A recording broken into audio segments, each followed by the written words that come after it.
The Pleiadians. Channeled through Mary Ann Rada. November 19, 2015. The Pleiadians. Be free in the way you hold your thoughts about the world and the way it will become what it is to be.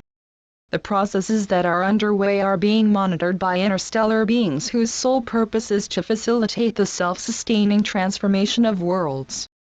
The planet you inhabit is undergoing changes to the inner framework of sentient reflexive understanding of itself as a planetary being. What this means is that planets are self-aware to varying degrees, as are humans, and Earth is coming into an enhanced level of understanding of itself. This requires review of experience and dispensing with extraneous data. What is left after clearing planetary memory forms the basis from which the new understanding of itself can build anew. When the force of change is part of your waking reality, it will fill the space of life being lived as wine fills the sail of a ship. You can watch the sails flutter and spin, or you can learn the wind's secrets and adjust the sails in response to its movements.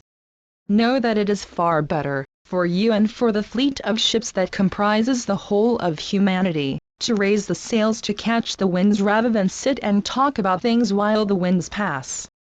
A single moment can change everything. If you pay attention, you can ride the wind to a new sea. Many of your probable realities present themselves now. What happens is as much dependent on what each individual chooses as the big movements of states and nations. The leaders of your world's government each has a role to play in how the present period in history plays out. However, you as citizens of the world are not without power, nor are you present at this time merely to concede that power as the big players make their moves with nary a thought to your true welfare. You are here, now, to bring to a point of culmination what your soul has been perfecting over lifetimes. You carry within your soul memory the codes that can bring your entire race into equilibrium with planetary movements toward experiencing total change. Such a shift happens as an externalization of what is put into momentum interiorly, by the individual alone. Each one attracts itself to other ones, and soon individual change becomes an externalized, plural experience, on and on, the many becoming one, which then becomes the many coalescing into integrated wholeness, and so on. Where will it lead to? There are many who present stories that contradict the truths that have been given to you. Listen to them and let your innate intelligence separate the eventual truth from the stories you have been taught to believe. Now is the time to challenge history with a clear head and open heart. You have no reason to believe in the future you're being prepared to accept as inevitable if it is merely an extension of a sequence of carefully crafted lies. What you have, instead, is the reality you long have expected, yourselves, when you look through the eyes of your soul.